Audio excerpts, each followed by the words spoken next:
Hello Internet, and welcome to my live reaction for Fire Force Chapter 291. When we last left our heroes, Shinra had just been shot through by Haumea. Thankfully, he was saved, thanks to the stigma Kyoko attained when she treated him back in the Nether Arc. However, touching the flames of Adola ends up killing Kyoko. She burns to death in front of Asuko and Hibana. Hibana begs Shinra to come back with Iris, so hopefully that's foreshadowing Iris will be okay. I don't know. Meanwhile, Shinra goes back on the attack on Haumea, and he's able to move a single strand of hair, which gives him some hope that he can create some kind of change. Because it seems like the Evangelist is scared of even the possibility of change. Haumea counters by telling him that the last light of hope is right about gone. And we cut to the real world, where Obi's doppelganger slits the real Obi's throat.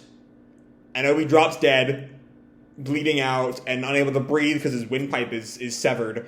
And Shinra fully, seemingly, succumbs to his rage. And that's where we leave off.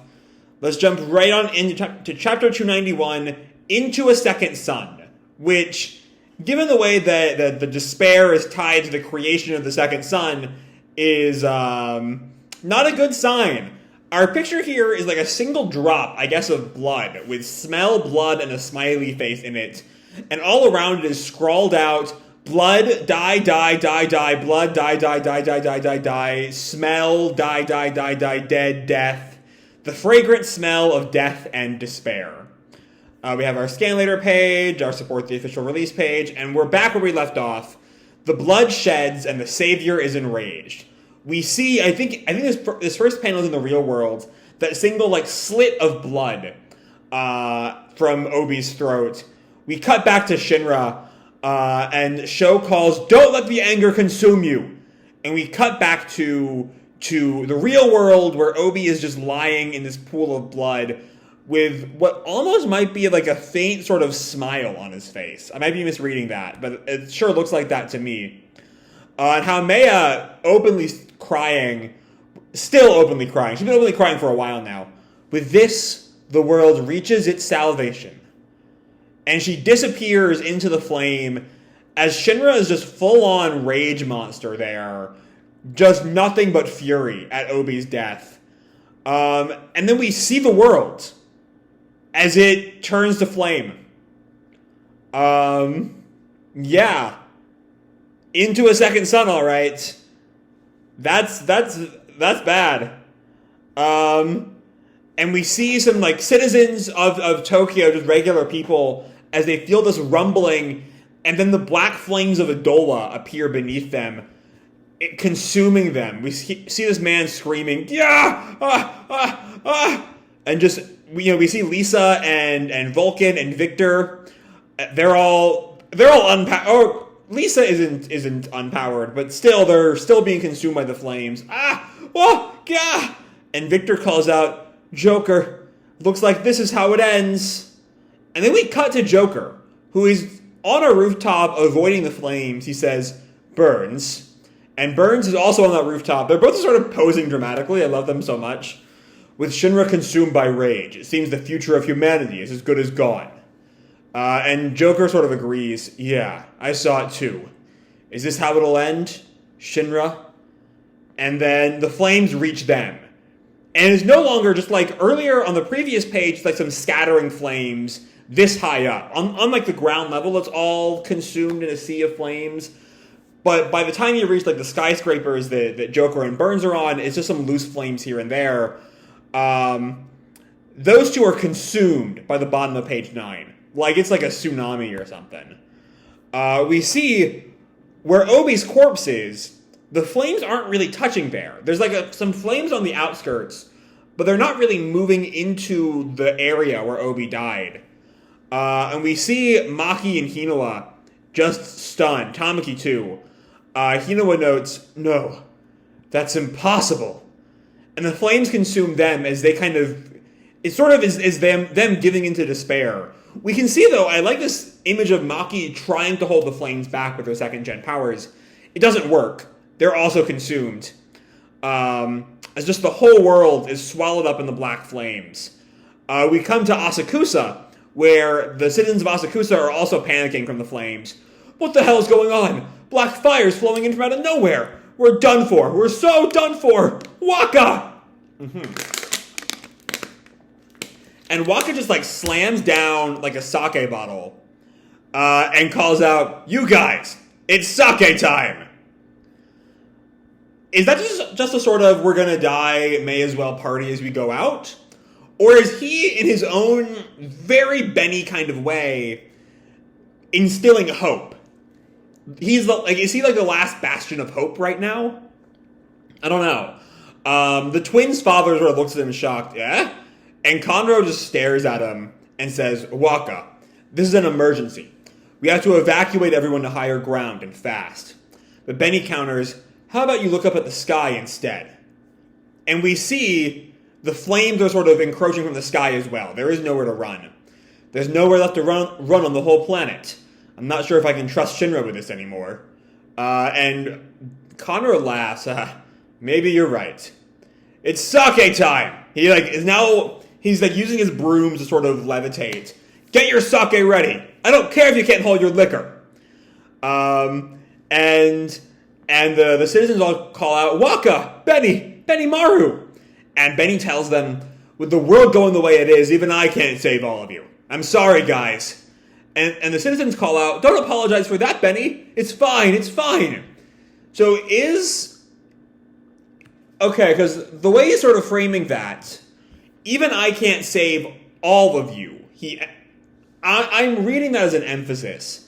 Maybe he's going to step into the fray and try to save someone. I don't know. It's fine.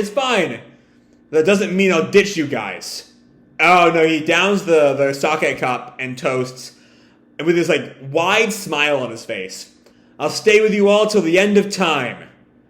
Yeah, that's just him accepting the end. And Conroe watches him. "Let's enjoy the show to the fullest." And with their last act, Asakusa, as they kind of always have, parties to death. "Yo, King of Pleasure! Oi, have a drink. You haven't had a drink yet? Grab some. Betty! The moon looks like it's smiling too. Betty! Expecting nothing less from the King of Pleasure." I do kind of think, though, in a converse sort of way, this might end up giving everyone some measure of hope to push back against the flames. Which in the end could turn this into a whole refutation of this notion of like prophesied savior that the series has been building up the past couple years, which is definitely an interesting sudden swerve. I'd have to like look at the last year and a half or so of content to see how if it's really been setting up this sort of swerve from the idea of Shinra is the savior and he will protect the world. If the series has actually been like running a counter narrative opposed to that idea, maybe, I don't know. They're still all cheering, Benny! And Benny like offers him sake to Conroe. How about you, Conroe? You gonna drink some? And as Benny pours Conroe his drink, Conroe says, "You turn the fear of Asakusa's people to a party in an instant. You become a very charming man, Benny Maru." And Benny tells him, "If it weren't for Asakusa, I'd have been raised into a flame-wielding monster. I really owe it to you and my predecessors. So thanks for that." And Conroe and Benny both sort of placidly drink their sake. "Let's join with our predecessors one more time." And the flame consumes them. I was wrong. Their partying antics are not a suitable substitute for hope. The last thing we see is the sake cup, is Benny's hand in the sake cup being consumed. And we cut to Yona and Ritsu, who we haven't seen for a long, long time. Yona triumphantly notes, "The time has finally come. The extinction is well on its way, and with it, the acknowledgement of humanity's secret desire to return to the sun shall be truly realized." And as he too is consumed by the flames, he says, "And so the birth of the second sun shall commence. Now I can finally return to the flame of Adola." So what was Yona in the end? Because that's a line that feels like Yona dying.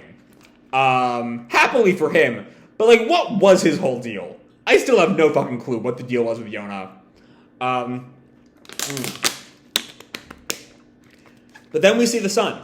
We see that black sun just floating in the sky. The great cataclysm now completed, and so the world sinks into fire and silence.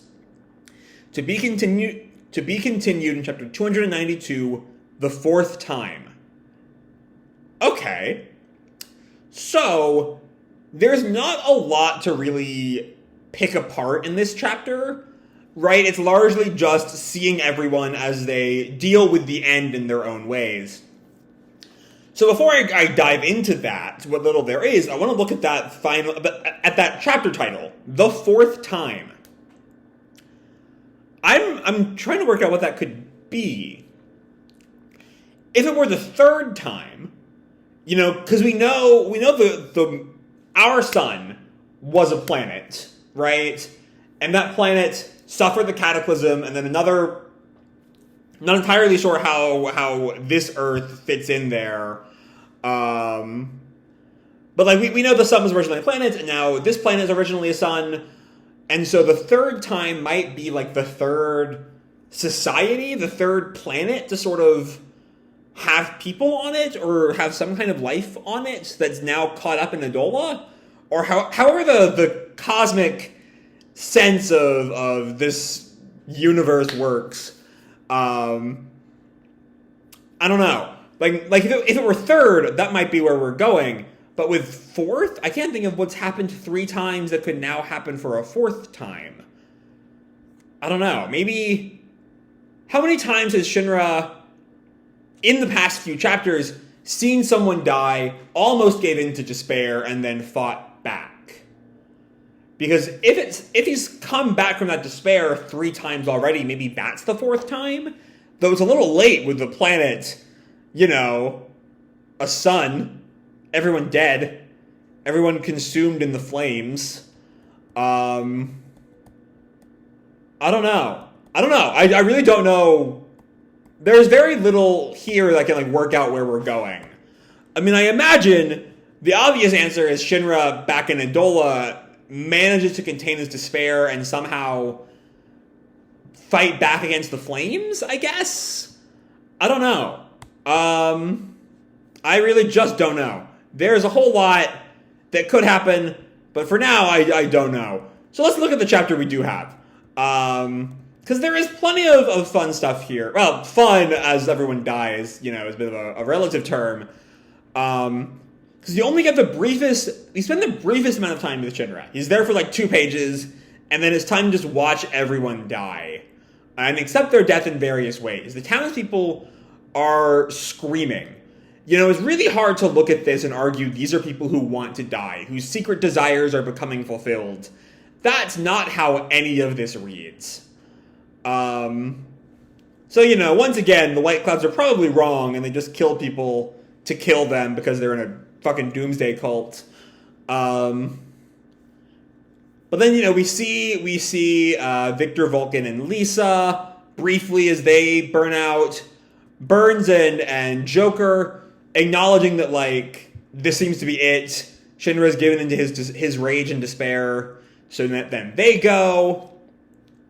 The last 3 survivors of Company 8 at this point, Hinoa, Maki, and Tom, last 4 minus Shinra, they sort of deal with the fallout of everything before they burn up.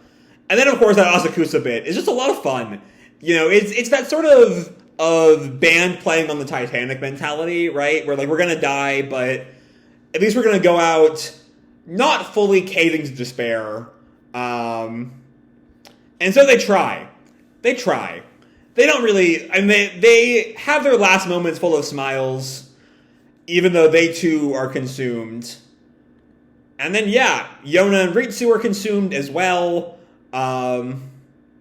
And that's it. The planet is a black sun now.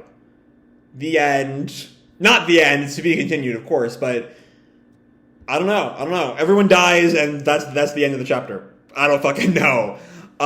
So I think 292 is already out in Japan, so hopefully, before too long, we'll get that next chapter.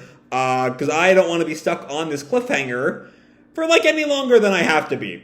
So yeah, I'm going to leave this video off here. Hope you all enjoyed the chapter and the video itself. If you did, feel free to drop me a like or subscribe, do whatever makes you happy, And as always, your life is your own, okay? Bye!